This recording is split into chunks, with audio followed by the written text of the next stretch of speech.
Donc Jésus a-t-il commencé une religion ou une révolution? Alors en fait, on enregistre les messages et on les met sur YouTube. Comme ça, ceux qui ne viennent pas à l'église, ils pourront quand même les regarder, les messages. Voilà. Et peut-être aussi se poser des questions et trouver des réponses sur Jésus. Donc aujourd'hui, est-ce que Jésus a commencé une religion ou une révolution? Alors la plupart des gens diraient, bah, une religion bien sûr, puisqu'il y a la religion chrétienne sous différentes formes. Mais voyons les définitions de ces mots. Qu'est-ce que c'est une religion? Donc, d'après Larousse, une religion, c'est le rapport de l'homme à l'ordre divin, tendant à se concrétiser sous la forme de systèmes de dogmes, de croyances et de pratiques rituelles et morales, ensemble de pratiques et de rites spécifiques propres à chacune de ces croyances. Donc, c'est un rapport avec Dieu, l'ordre divin, qui se concrétise sous forme de dogmes, etc., etc. Puis bon, alors après, on a différentes religions avec différents costumes, différentes traditions, différents rites, différents signes, etc., etc. Ça, c'est la définition du Larousse. Voyons la définition de la révolution. Alors, j'ai pris d'autres personnages qui nous... Quand on pense à la révolution, on pense plus à ce genre de personnes. Définition de révolution. C'est un changement brusque d'ordre économique, moral et culturel qui se produit dans une société.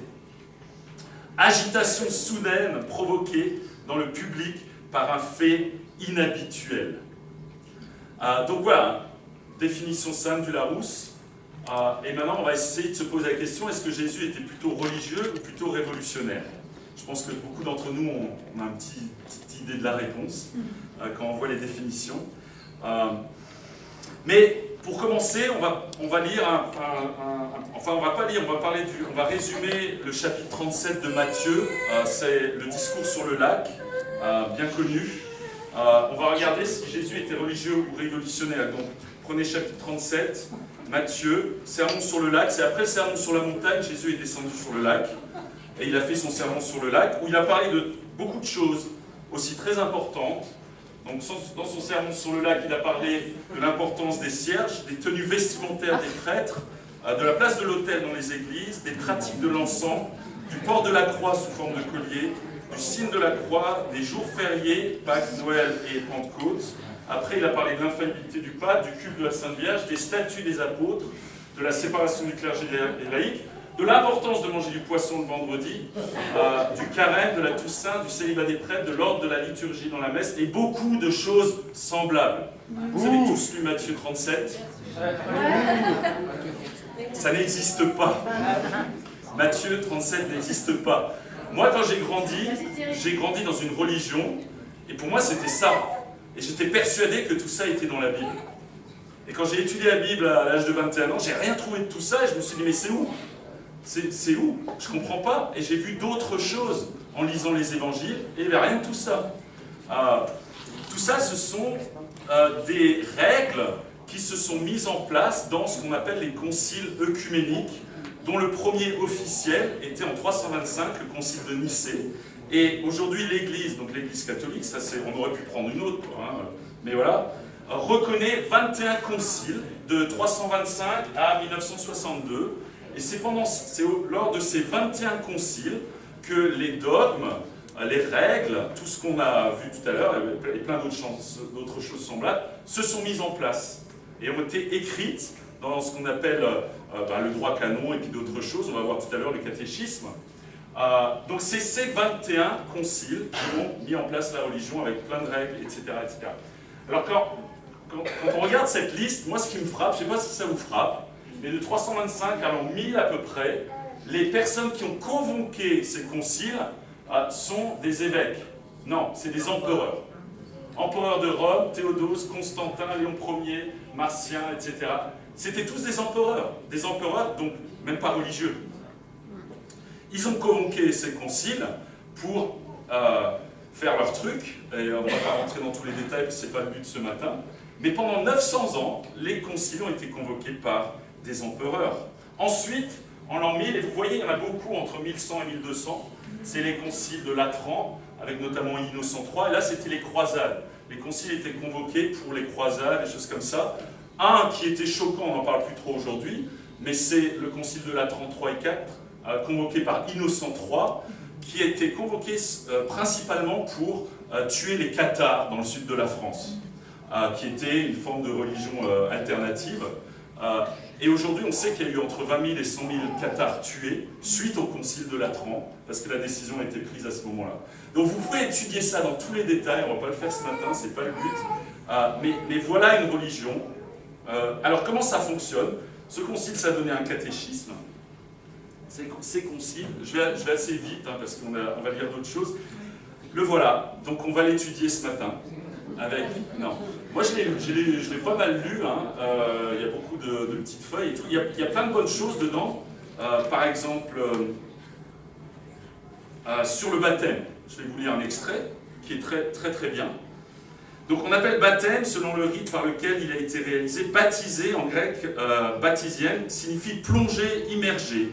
La plongée dans l'eau symbolise l'ensevelissement du catéchumène dans la mort de Christ, d'où il sort par la résurrection en lui comme nouvelle créature. Une chose très juste en fait. Pour eux c'est très clair, le baptême est une immersion dans l'eau, mais sauf qu'ils ne le pratiquent pas. C'est pas comme ça que ça n'était pas le cas pour moi, bref. Et beaucoup d'autres choses, et ce qui est frappant si vous le lisez, c'est qu'on mélange la Bible et tous les conciles.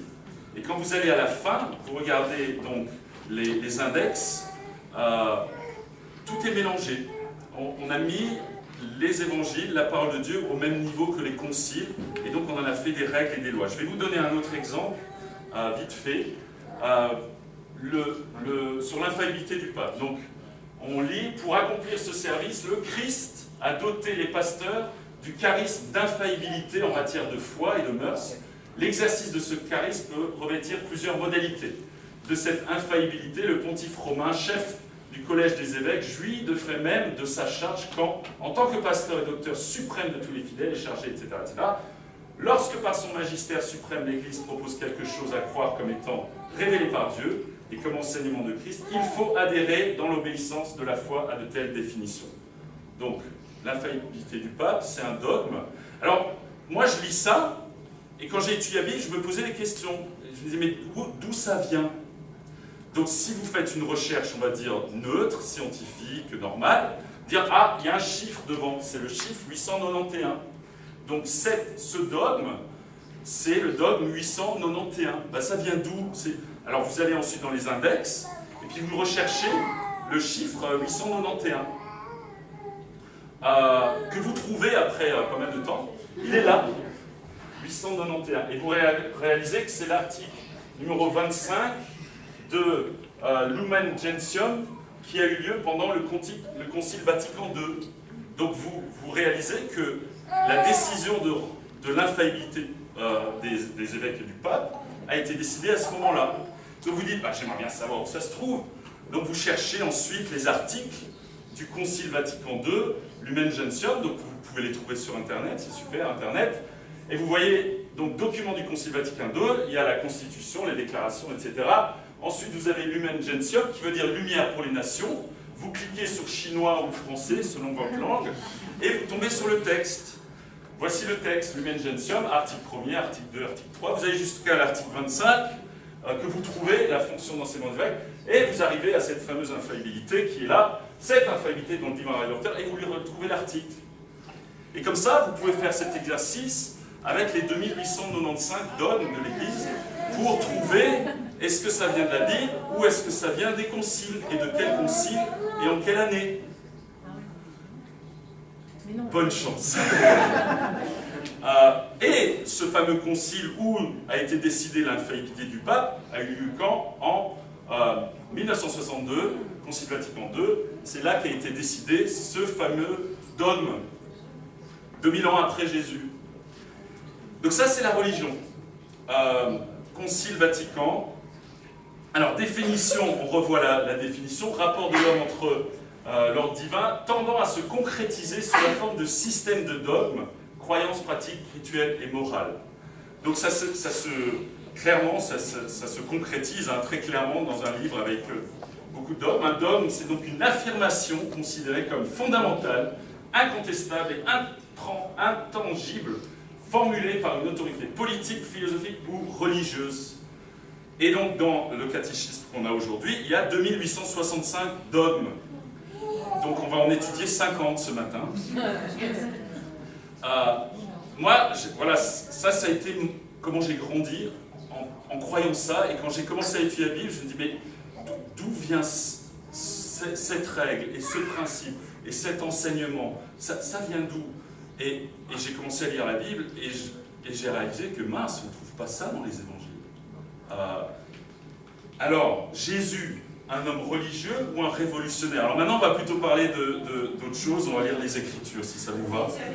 La Bible, les évangiles, tout ça. Je pense que c'est vraiment passionnant parce que ça nous remplit le cœur. Ça nous inspire vraiment, les évangiles. Alors, Jésus, en fait, c'était pas du tout un homme qui créait des dogmes. Je pense que vous l'avez remarqué si vous avez lu un tout petit peu les évangiles. Il n'était pas là pour écrire des dogmes et les inscrire ensuite dans une loi. C'était plutôt un homme qui créait du scandale. Et à un moment donné, Jésus il dit « Heureux celui pour qui je ne serai pas une occasion de chute ». Et en fait, le mot « occasion de chute », en grec, si vous arrivez à le lire, c'est « scandalizo », qui a donné plus tard « scandale ». Donc Jésus, ce qu'il dit là, c'est « Heureux celui pour qui je ne serai pas un scandale ». Parce qu'en fait, Jésus, il ne créait pas des dogmes, il créait des scandales autour de lui. Il était scandaleux, Jésus.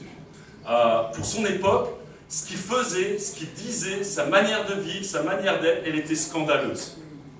Et on va voir quelques exemples de Jésus le scandale.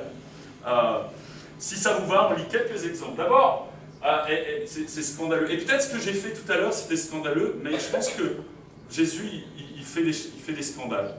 Et on va en Matthieu 21, on va lire un premier scandale. Enfin, c'était un des derniers, mais on va le lire en premier. Lorsqu'il entra dans Jérusalem, toute la ville fut troublée.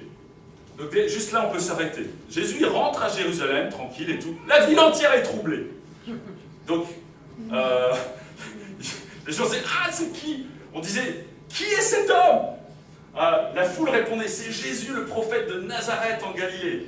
Et ensuite, Jésus, il va au temple, il entra dans le temple, il chassa tous ceux qui vendaient et qui achetaient dans le temple. Il renversa les tables et changeait les changeurs de monnaie et les sièges des vendeurs de pigeons. Il leur dit, il est écrit, mon temple sera appelé une maison de prière, mais vous en avez fait une caverne de voleurs. Alors il entre, la ville est troublée, et il n'arrive pas en disant, non mais ne soyez pas troublés, je vais être gentil. Il va dans le temple et il balance tout. Il arrête le système des sacrifices. Les disciples le regardent, on peut lire le même exemple en Jean 2, et il secoue tout le monde. C'est plutôt une révolution là, non? Ça, c'était parfois le style de vie de Jésus quand il était choqué parce que voilà, il y avait clairement une injustice. Là, on avait transformé le temple qui était une maison de prière en caverne de voleurs, et Jésus, il secoue tout le monde. Un autre exemple scandaleux. À un moment donné, il discute avec une femme, la femme samaritaine, en Jean 4. « Seigneur, lui dit la femme, je vois que tu es un prophète, parce qu'il lui a révélé des trucs sur sa vie et tout. Nos ancêtres ont adoré sur cette montagne, et vous dites, vous, que l'endroit où il faut adorer est à Jérusalem. Femme, lui dit Jésus, crois-moi, l'heure vient où ce ne sera ni sur cette montagne, ni à Jérusalem, que vous adorerez le Père. Les vrais adorateurs adoreront le Père en esprit et en vérité. En effet, ce sont là les adorateurs que le Père recherche. » Et donc déjà, ce qui était scandaleux, c'est qu'il parlait avec une femme. Les disciples sont scandalisés. Mais qu'est-ce que tu fais à parler avec une femme? Ça ne se faisait pas. Et ensuite, il dit à cette femme, non, on ne va pas adorer ni sur la montagne, ni dans le temple.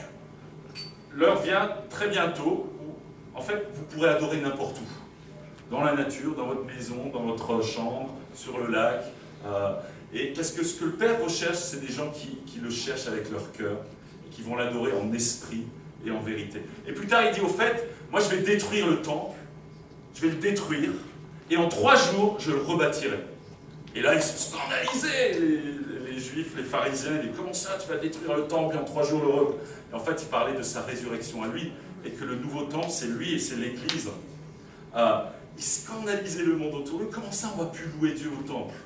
Il n'y a plus besoin de temple, il n'y a pas besoin d'église. Pourtant, l'église, c'est le lieu sacré, le bâtiment, l'église, on a besoin d'une église pour louer Dieu. Non, il n'y a pas besoin d'église, il n'y a plus besoin d'église, plus besoin de bâtiment. C'est scandaleux, non? C'est scandaleux. Quand je lisais l'Évangile, j'étais scandalisé. Je découvrais des trucs, je me disais, c'est quoi? Et puis, si vous... Non, c'est pas vrai. Et si on grandit dans une religion et on lit les Évangiles, on dit, mais c'est pas ce que j'ai découvert en grandissant dans cette religion, c'est pas ce que j'ai vécu. Moi, pendant 6 semaines, j'étais scandalisé, je découvrais plein de trucs, et ça faisait du bien. Ça me faisait vraiment du bien. Autre exemple, où Jésus est scandaleux. Matthieu 11, le Fils de l'homme est venu mangeant et buvant, et l'on dit, c'est un homme qui fait bonne chère et un buveur de vin, un ami des péagers et des pêcheurs, mais la sagesse a été justifiée par ses œuvres. Qu'est-ce qu'on disait sur Jésus? Ah, Jésus, c'est un glouton, c'est un ivrogne, c'est un alcoolique, il boit et il mange avec les pêcheurs. Les pêcheurs, c'était ceux qui ne respectaient pas les règles juives. Ça, c'était les règles, voilà. Il mange avec eux, et il boit avec eux. Et Jésus le répète, il dit, ouais, vous dites ça de moi, c'est vrai, vous avez raison, au fait. Mais la sagesse a été justifiée par mes œuvres, vous verrez. Et en fait, l'image que les gens avaient de Jésus, ça ressemblait plutôt à ça, à cette image de Jésus. Ça, c'était un peu l'image que les gens avaient de Jésus. Le gars qui mange avec les loupards, avec les gars de la gang, de la banlieue, les gars qui n'ont pas de boulot, les prostituées, ceux qu'il ne faut pas fréquenter, quoi. Comment vous pouvez aller avec Jésus? Lui, il est avec ces gens-là. Qu'est-ce que vous faites? C'était scandaleux. Vraiment, c'est comme ça. C'est un peu si aujourd'hui Jésus... Nous, on serait là. Oh, Jésus, qu'est-ce que tu fais avec...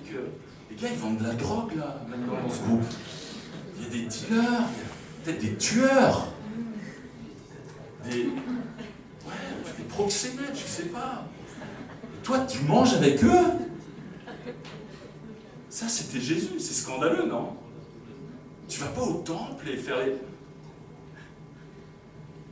Jésus, un religieux? Vraiment? Je crois pas, hein? Jésus, il avait un style de vie révolutionnaire, mais il avait aussi un message révolutionnaire. Ça, c'était son message. Il commence le sermon sur la montagne, il n'a pas fait le sermon sur le lac, et il commence par ça, et c'était révolutionnaire. Il dit, heureux ceux qui reconnaissent leur pauvreté spirituelle, ceux qui sont vraiment humbles dans leur cœur. Heureux, car le royaume des cieux leur appartient. Heureux ceux qui pleurent, car ils seront consolés. Heureux ceux qui sont doux, car ils hériteront la terre. Heureux ceux qui ont faim et soif de justice, car ils seront rassasiés. Heureux sont ceux qui font preuve de bonté, car on aura de la bonté pour eux. Heureux ceux qui ont le cœur pur, car ils verront Dieu. Heureux ceux qui procurent la paix, car ils seront appelés fils de Dieu. Heureux ceux qui sont persécutés pour la justice, car le royaume des cieux leur appartient. Il dit, vous allez être heureux, vraiment heureux dans votre cœur, joyeux, heureux, si vous êtes humble, vous reconnaissez votre pauvreté spirituelle, si vous pleurez, vous avez de la compassion, etc., et vous avez vraiment des émotions, voilà. Si vous êtes doux, si vous avez faim et soif de justice, si vous faites preuve de bonté, si vous avez le cœur pur, si vous procurez la paix, et si vous êtes persécuté à cause de mon nom, vous serez vraiment heureux. Un message révolutionnaire. On dit, mais non, mais ça ne me rend pas heureux. Moi, ce qui me rend heureux, c'est d'être riche, puissant, et d'avoir tout ce que je veux, et c'est ça qui me rend heureux. Jésus dit, non, non, ça ne va pas vous rendre heureux. C'est ça qui va vous rendre heureux. C'est un message révolutionnaire. Je ne sais pas pour vous, mais moi, je me pose encore des questions là-dessus. Waouh! Est-ce que ça va vraiment me rendre heureux, tout ça? Jésus, ça, c'est ce qui vous rendra heureux. Un message révolutionnaire. Un amour révolutionnaire. Je fais court, hein, je fais le résumé de Jésus. Un amour révolutionnaire. En substance, voilà ce que Jésus a dit. Tout simplement. Voici mon commandement. Aimez-vous les uns les autres comme je vous ai aimé. Il n'y a pas de plus grand amour que de donner sa vie pour ses amis. Donc il dit, si vous aimez, vous allez donner votre vie pour vos amis. Et d'ailleurs, moi, je vais le faire. Ça, c'est un amour révolutionnaire. Tu veux dire quoi? Donner ma vie pour d'autres personnes? Tu rigoles ou quoi? Alors que les autres donnent leur vie pour moi, oui. Mais moi, pour les autres, un amour révolutionnaire. Et puis il dit comme je vous aime, et je vous ai montré l'exemple. Un amour révolutionnaire. On a envie de dire, mais t'es fou ou quoi? Une autorité révolutionnaire. Son autorité, c'était, si donc je vous ai lavé les pieds, moi le Seigneur et le Maître, vous devez aussi vous laver les pieds les uns aux autres. Et au fait, le plus grand parmi vous sera votre serviteur. Je dis, mais ça, c'est pas le concept que j'ai de l'autorité. C'est, en fait, l'autorité, c'est vous êtes mes serviteurs, c'est moi le chef, et vous me servez. Jésus dit, non, non, non. Celui qui a l'autorité, c'est celui qui sera le serviteur des autres. Celui qui aura l'autorité, c'est celui qui lave les pieds des autres. D'ailleurs, moi, le Seigneur et le Maître, qui est l'autorité sur vous, je l'ai fait. Une autorité révolutionnaire. Incroyable. Mais qu'est-ce qu'il raconte? Mais t'es fou. Le monde ne fonctionne pas comme ça. Jésus dit, si, dans mon royaume, ça fonctionne comme ça. Quel impact Jésus a laissé pendant juste sa génération et la génération suivante? Et en fait, on le voit dans le livre des Actes. Et je trouve ça marrant parce que Gordon Ferguson, il avait écrit un livre à l'époque qui s'intitule Révolution. Et en fait, c'est l'étude du livre des Actes, tout simplement. Quel impact il a laissé? En fait, quand on lit le livre des Actes et ensuite les Épîtres, on voit que cette première génération de disciples, c'était révolutionnaire. Ils avaient complètement bouleversé leur style de vie, leur façon de penser, leur façon d'être. Vous pouvez lire en détail tout ça, mais c'était la révolution. Quel impact il a laissé? D'abord, une révolution économique. Regardez en Acte 2, 44. Donc c'est après la conversion des premiers chrétiens.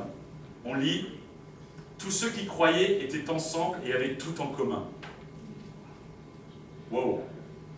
Attends là, c'est un peu loin. Là. Ils vendaient leurs propriétés. Non mais tu rigoles quoi. Et leurs biens, et ils en partageaient le produit entre tous en fonction des besoins. C'est hyper radical. On est tous challengés par ce verset-là, n'est-ce pas? Oui. Parce que voilà, il y avait des besoins, il y avait des gens qui sont venus de toutes les nations à Jérusalem, ils sont devenus chrétiens, ils sont restés à Jérusalem, et on a dit on va s'occuper d'eux, on va prendre soin d'eux, on va le faire.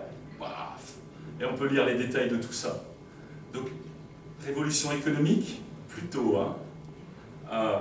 Quel autre impact? Révolution culturelle. Ce mystère, le mystère de l'Évangile, c'est que les non-juifs sont cohéritiers des juifs. Qu'ils forment un corps avec eux et participent à la même promesse en Christ par l'Évangile. Il n'y a plus ni juifs ni non-juifs. Il n'y a plus ni esclaves ni libres. Il n'y a plus ni hommes ni femmes, car vous êtes tous un en Jésus-Christ. Ça, c'était révolutionnaire pour la culture de l'époque. Tu veux dire, les juifs et les non-juifs, un seul corps. Avant, ils ne mangeaient même pas avec les non-juifs. Les juifs ne mangeaient pas, ne discutaient pas. Voilà. On ne va pas le faire. On n'est pas de la même bande. Jésus dit, non, maintenant vous êtes un. Et d'ailleurs, vous aurez le même héritage. Esclaves et libres. Il y avait les maîtres et les esclaves. On ne mange pas ensemble. Il n'y en a plus, c'est fini ça. Vous êtes un. Hommes et femmes. Les femmes, vous restez en dehors du temple. Vous allez prier un peu plus loin. Non. Terminez ça. Vous êtes égaux. En fait, Jésus, c'était le seul vrai français. Liberté, égalité, fraternité. Un vrai français, un vrai fou. Ça, c'était son message. C'était révolutionnaire pour la culture. Et c'est ce qu'on voit ensuite dans le livre des Actes, dans la vie de l'Église. Et c'était une bataille, parce qu'il y en a qui disent « Oh, je sais pas, moi, c'est... Waouh !» Et on peut se poser la question, mais si Jésus était là aujourd'hui, qu'est-ce qu'il dirait vraiment sur le monde? Comment il traiterait les étrangers? Comment il traiterait... Alors, je ne vais pas rentrer dans la politique, c'est pas le propos, mais réfléchissons un peu. Comment Jésus serait aujourd'hui? Qu'est-ce qu'il ferait? Qu'est-ce qu'il dirait? Je crois qu'il faut vraiment lire les évangiles et les épîtres pour se dire, tiens, si Jésus était là, ça serait révolutionnaire, je crois. Ce serait méga révolutionnaire. Ce serait un scandale Comme un certain Georges Marchais à l'époque, pour ceux qui l'ont connu, mais c'était un scandale. Révolution culturelle, révolution morale. Il jetait des pierres à Étienne, c'est premier martyr en acte. Étienne, il prêche aux pharisiens, tout ça, et puis on va le lapider. Lui, il dit, il était contre le temple, machin et tout. Il jetait des pierres à Étienne, qui priait et disait, Seigneur Jésus, accueille mon esprit. Puis il se mit à genoux et s'écria d'une voix forte, Seigneur, ne les charge pas de ce péché. Et ensuite il meurt. Le gars, il est lapidé. Et tout ce qu'il fait, c'est Père, pardonne-leur, ils ne savent pas ce qu'il faut. Une révolution morale, la non-violence, zéro violence, zéro méchanceté, zéro mauvaise pensée.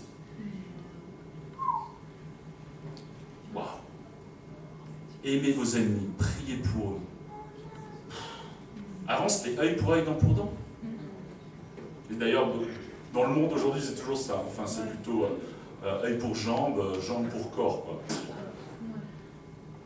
Révolution morale, radicale. Une culture d'amour pour ses ennemis, une culture de grâce et de non-violence. Ça, quand on voit les religions qui font la guerre, que ce soit catholique, musulman, n'importe quoi, ça n'a rien à voir avec Jésus. Rien du tout. Toute l'histoire des inquisitions de machin, rien à voir avec Jésus, mais à des années-lumière. Ouais. Définition du mot révolution. Changement brusque d'ordre économique, moral et culturel qui se produit dans une société. Agitation soudaine provoquée dans le public par un fait inhabituel. Le fait inhabituel, c'était Jésus. Il est venu, il a tout chamboulé. Et moi, je fais waouh, c'est vraiment génial. Jésus, c'est plutôt la théorie de la révolution. J'aime bien ça. Vous savez, on a les débats sur est-ce que Dieu, l'évolution, pas l'évolution, la création, machin. On n'a rien à faire. Parlons plutôt de la révolution de Jésus. Parlons plutôt de ce que Jésus est venu faire. Il n'est pas venu pour que vous ayez des débats sur la théorie de l'évolution. Il est venu pour que vous changiez le monde. Pour que le monde soit changé par cet amour radical, cette générosité radicale, cette paix radicale. Ça, c'est ce qu'il est venu faire. Donc parlons plutôt de la théorie de la révolution. Amen. Conclusion. Posons-nous des questions. Jésus, il veut une relation avec nous, pas une religion avec nous. Et ça m'avait bouleversé. Tu veux dire, ah d'accord, en fait, il veut une relation avec moi, il veut qu'on soit connectés.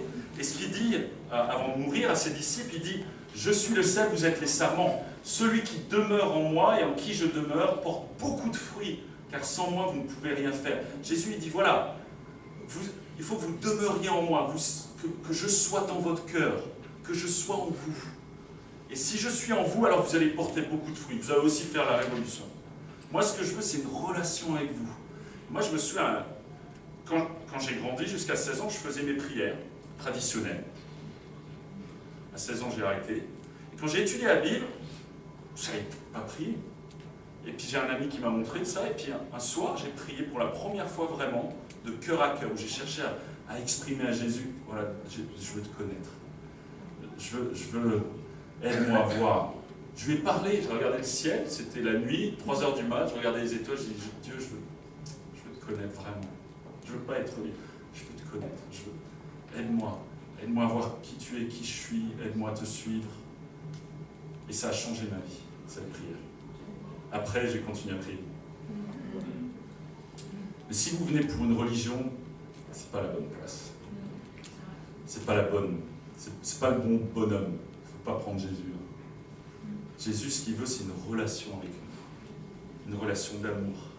Il veut nous prendre par la main et marcher avec nous. Alors, conclusion pour nous. Et nous, religieux ou révolutionnaires? Qui sommes-nous aujourd'hui? Comment est-ce qu'on vit? Comment est-ce qu'on pense? Qu'est-ce qu'on fait? Est-ce qu'on est attaché à nos traditions confortables? Ou est-ce qu'on est déterminé à révolutionner le monde? Oula, Thierry, attends, doucement. Qu'est-ce qu'ils ont fait, les disciples de Jésus? Ils ont créé une petite religion avec des traditions, et puis où ils ont révolutionné le monde. Qu'est-ce qu'ils ont fait?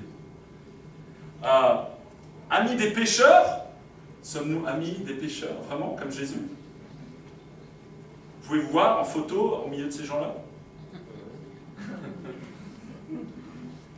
Amis des pécheurs? Amour radical et service radical? C'est ce que je veux dire, ouais, moi je veux avoir un amour radical et servir radical, comme Jésus.